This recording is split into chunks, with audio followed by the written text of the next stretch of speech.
Alaulo ng mga nagbabagang balita.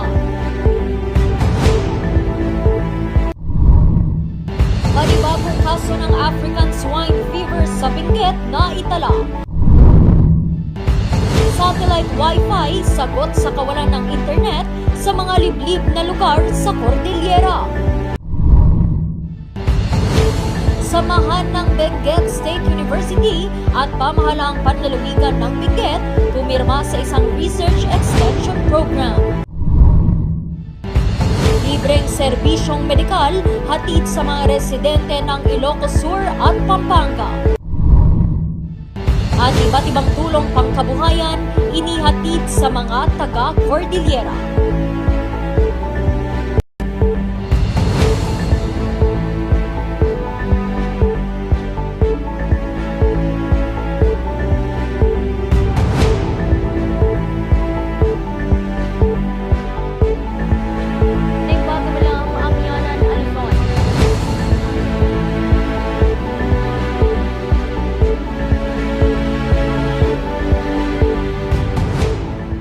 Naimbagamalam, Amyanan, Luzon. Narito na ang mga bago at may init na mga balita. Kinumpirma ng Department of Agriculture Cordillera na nakapasok na sa 6 na probinsya ng rehiyon ang African swine fever. Narito ang report. Mataas na lagnat, pag-ubo, walang ganang kumain, pagsusuka, pagtatae at panghihina ng mga alagang baboy. Ito ang ilan sa mga sintomas ng African swine fever. Mabilis itong kumalat at nagiging sanhi ng pagkamatay ng mga baboy. Ang virus, as of now, this kind of virus affecting our pigs, especially ASF virus, wala siyang specific na gamot. And then, as for the vaccine, wala pa. Hindi man ito nakakahawa sa mga tao, maaari itong makaapekto sa supply ng karne ng baboy. Wala namang effect yung virus sa tao, pero hindi pa rin siya safe kainan kasi nga may sakit yung baboy. In compliance dun sa ng Food Safety Act natin na dapat hindi natin kainin yung mga hayop na namatay sa sakit or may sakit. Noon lamang Marso, kinumpirma ni Benguet Governor Melchor Diclas na muling nakapagtala ang probinsya ng mga bagong kaso ng ASF sa 13 bayan ng probinsya. You follow the protocols. May protocol yan. Kung kailangan ikaling, kailangan patayin, papatayin natin. Dahil dito, doble ang ginagawang pag-iingat ng pamahalaang bayan ng Sablan na kabilang sa mga bayang apektado. We strengthen yung yung checkpoint natin sa Palali. Sa Palali yun ang may border checkpoint tayo doon with the police and of course the personnel of this provincial veterinary. Andun sila para ma-check lahat yung mga animals, especially yung mga baboy, para ma-avoid natin yung entry ng ASF within our municipality and within the province. Taong 2020 nang makapasok ang sakit sa probinsya. Pero hindi na lamang Benguet, kundi lahat na ng probinsya sa Cordillera ay kinumpirmang napasok na ng ASF. As per record sa mga submissions ng ating mga LGUs, 64 municipalities are already affected within Cordillera. And all provinces of Cordillera, if not all of their municipalities are affected na ng ASF. Patuloy pa rin naman ang monitoring at pagsuri ng ahensya sa mga babuyang apektado ng ASF para matukoy kung kailangang magsagawa ng kaling. Randy Guzman para sa Luzon Headlines. Iba't ibang serbisyong medikal naman ang handog ng pamahalaang panlalawigan ng Pampanga at Ilocos Sur para sa kanilang mga residente. Magbabalita, Jose Robert Inventor. Matibay at malusog na pamayanan ay yaman ng isang probinsya. Kaya sa Ilocos Sur, pinangunahan ng pamahalaang panlalawigan ang isang health caravan sa bayan ng Santa Catalina. Halos 500 katao ang nakinabang sa iba't ibang serbisyong medikal gaya ng blood pressure monitoring, dental check-up, operasyon at iba pa. Libreng opera sa mata naman ang hatid ng pamahalaang panlalawigan ng Pampanga sa 17 residente ng Magalang at San Simon.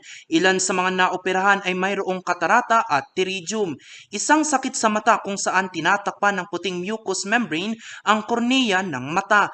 Ang aktibidad ay parte ng Alagang Nanay Preventive Healthcare Program. Layo nitong magbigay ng iba't ibang serbisyong medikal sa mga kabalin. Jose Robert Inventor para sa Luzon Headlines. Pumirma sa isang research extension program ang Benguet State University at pamahalaang panlalawigan ng Benguet para mas mahasa pa ang mga estudyante sa pamamahala. Magbabalita, Charles Limon. Paglilingkod sa kapwa. Ito ang pangarap ni Rona na ngayon graduating student sa kursong Bachelor of Public Administration sa Benguet State University. Dahil po nung immersion ko ng grade 12, doon po ako na-expose kung ano po yung ginagawa ng government para sa mga tao.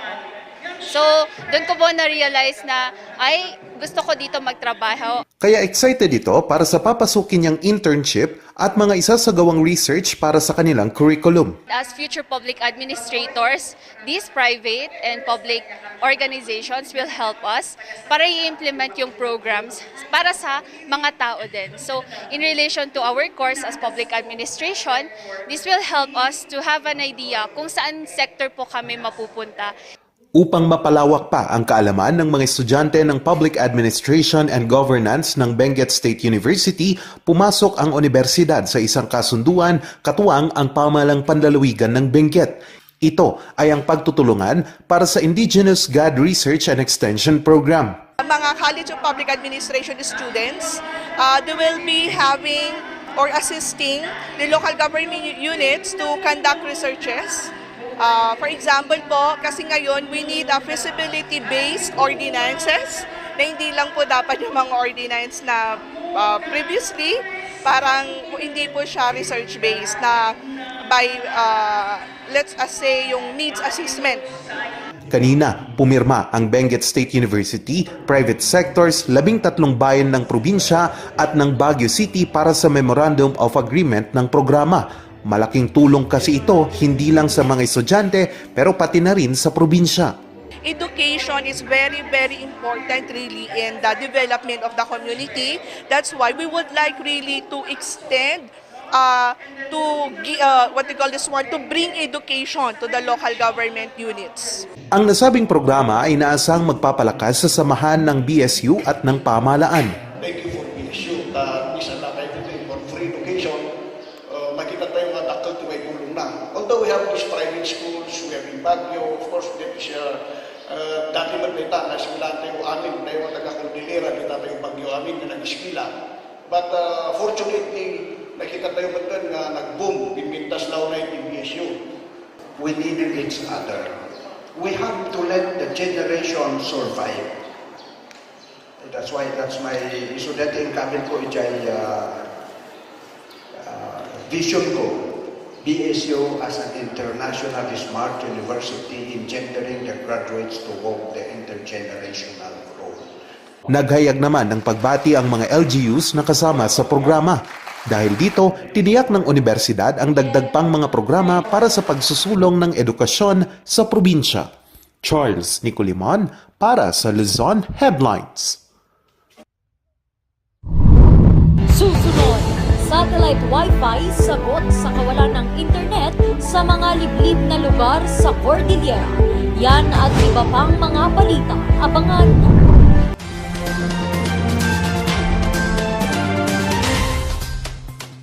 Hindi tama ang overdosage ng manok pansabong ng Panamox Antibiotic Caplet dahil maghatid ito ng hindi magandang epekto sa kanyang katawan. Kung kaya, inirekomenda ang isang caplet bawat araw sa loob ng 1 linggo para sa paggaling ng manok pansabong. Saan mabibili ang Panamox Antibiotic Caplet? Madali lang hanapin ang Panamox Antibiotic Caplet dahil available ito sa lahat ng mga Agrivet stores sa inyong lugar.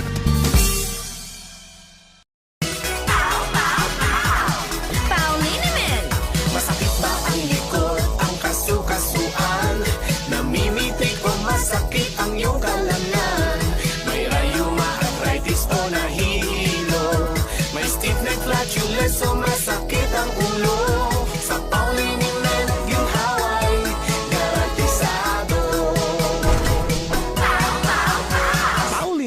isang pahid ka lang. Bulok, maliliit at hindi ba malusog ang inyong mga halaman? Omega Green ang kasagutan. Ihalo lang ang 2 kutsara nito sa isang maliit na container at kaunting tubig.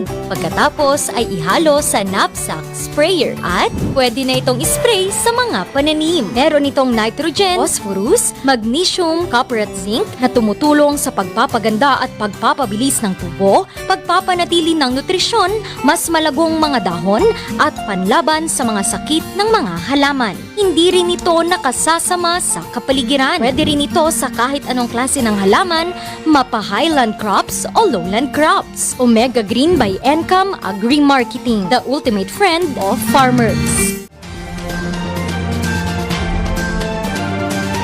Para marisolba ang kawalan ng internet connection sa mga liblib na lugar sa Cordillera, nagpasya ang DICT na gamitin ang satellite Wi-Fi.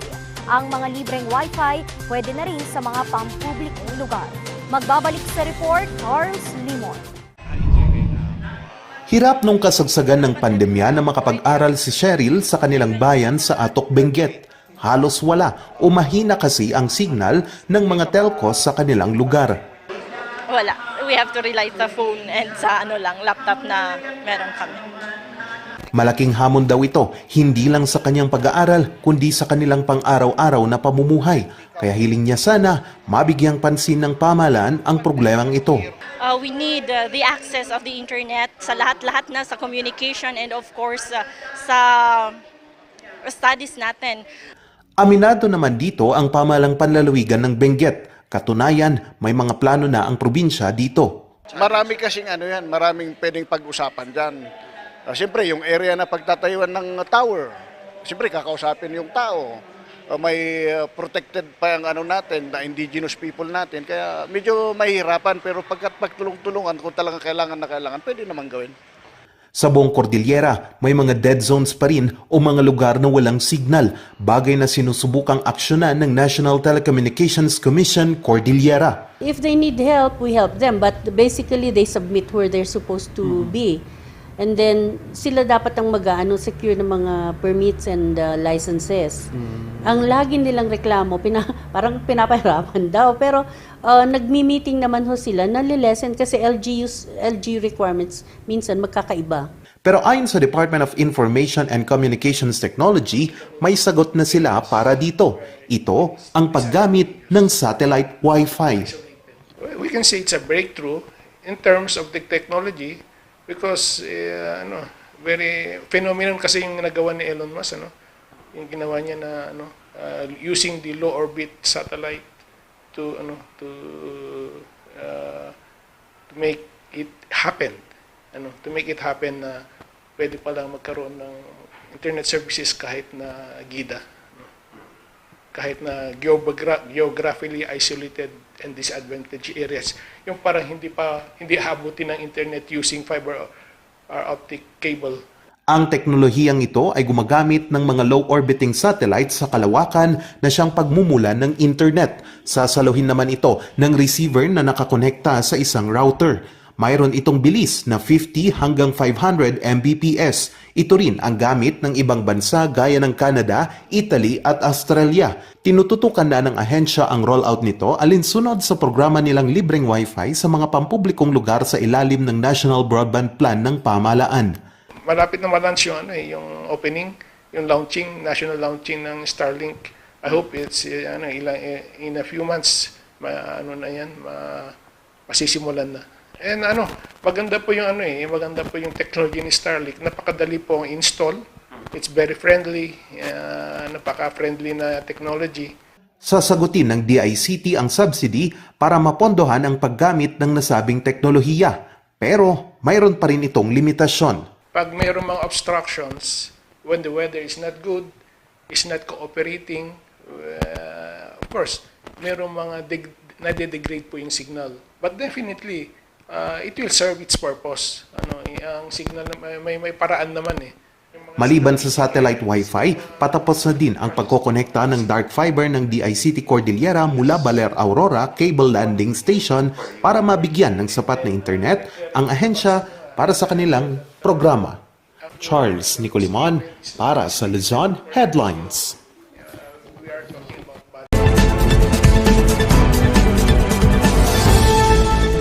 Ngayon, ang no smoking areas are posted everywhere, anywhere in the Philippines actually. And the general rule now is smoking is prohibited in public places. Ito ay nakasaad sa Executive Order number 26. At ito ay entitled Providing for the Establishment of Smoke-Free Environment in Public and Enclosed Places.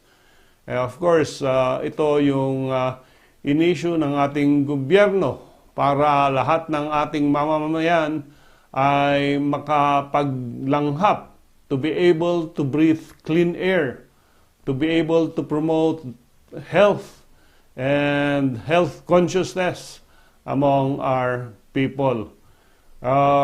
Sinasabi doon sa executive order, bawal ang smoking in general. So, bawal sa kalsada, bawal sa loob ng building, at bawal sa mga parks, public conveyances. And of course, lahat nito ay ini-implement ng executive order because of Republic Act 9211. Ito yung Tobacco Regulation Act of 2003. Napakalaki po ng fine dito, 500 pesos to 10,000 pesos depending on the frequency ng pagkahuli mo for smoking and in public.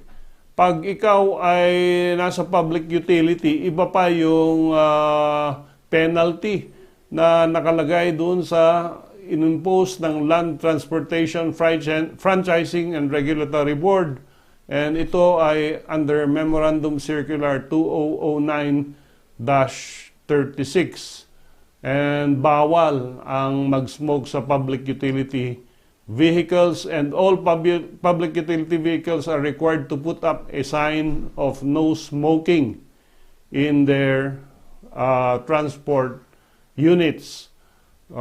Sinasabi rin ng executive order na ito na dinedesignate ang Philippine National Police na huliin ang lahat na nag-i-smoke in public.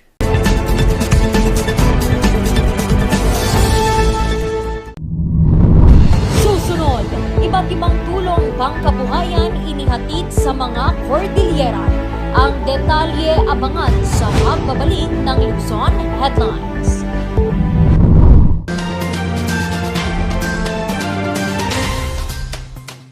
Sa milk ng batang 90s, tara't atin ang itrahay. Ang batang 90s milk tea, di ka magsisisi, promise. Sa milk ng batang 90s. Bizarre Music offers a complete line of musical instruments.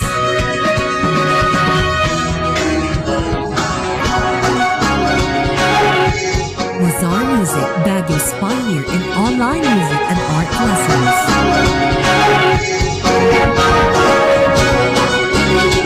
Bizarre Music, bringing music closer to your hearts.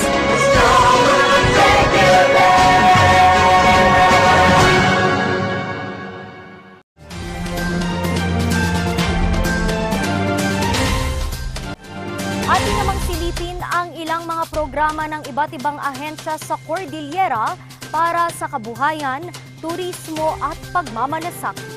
Narito ang report. Mga produktong gawa sa kahoy. Ito ang itinurong gawin sa 25 mga residente ng Colago, Lagayan, Abra. Layon nitong mabigyan sila ng kaalaman sa mga maaaring pagkakitaan.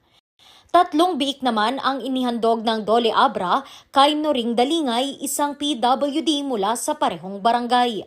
Parte ito ng Hog Racing Livelihood Assistance ng ahensya, katuwang ang LGU.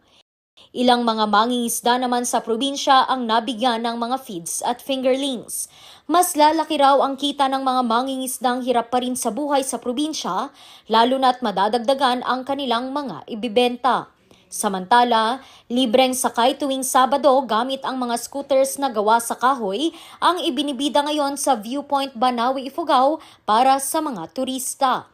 Layon ng kakaibang experience na ito na mas maisulong pa ang turismo ng bayan. 7 PWDs naman sa probinsya pa rin ng Ifugao ang nabigyan ng mga grocery items at 5,000 cash assistance mula sa PNP Advisory Council. Bahagi ito ng pagsulong ng malasakit, kaayusan, kapayapaan tungo sa kaunlaran o programang MKKK ng Philippine National Police. Randy Guzman para sa Luzon Headlines. At yan ang mga balitang nakalap ng Luzon Headlines ngayong araw. Muli, maraming salamat at magandang araw sa ating lahat.